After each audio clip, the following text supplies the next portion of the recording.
Minta diundang stasiun TV, Hotman Paris ingin diskusi dengan Otto Hasibuan. Apa salah advokat Dansa? Hotman Paris kembali menjadi sorotan setelah dirinya meminta stasiun TV yang berkenan agar mengundang dirinya hadir.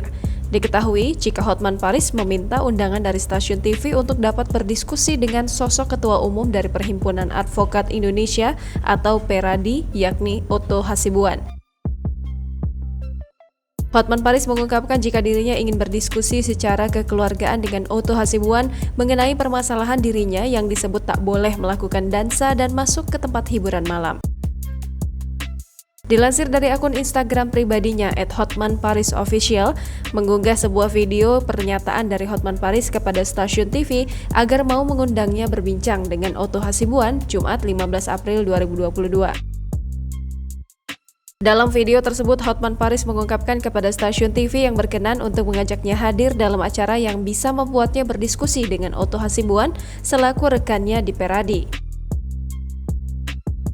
Tak sampai di situ, dirinya juga menambahkan alasan lainnya. Hotman Paris pun mengucapkan terima kasih jika ada stasiun TV yang berkenan mengundang dirinya dan Otto Hasibuan.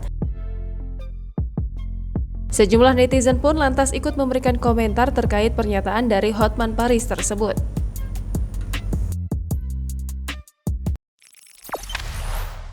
Jangan lupa subscribe, share, komen, dan like ya!